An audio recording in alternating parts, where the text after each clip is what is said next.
अंधेरी रात थी जब लहरें किनारे से टकराकर एक अजीब सी धुन पैदा कर रही थीं। सदियों पुरानी चट्टानों के बीच एक रहस्यमय खामोशी पसरी थी। कहते हैं ऐसी रातों में गहराइयों से एक आवाज उठती है।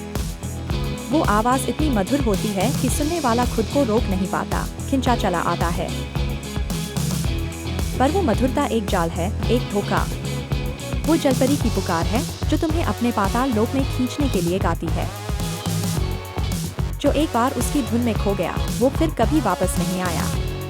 बस सुबह किनारे पर कुछ बिखरे हुए अवशेष मिलते हैं और समुद्र की खामोशी और गहरी हो जाती है।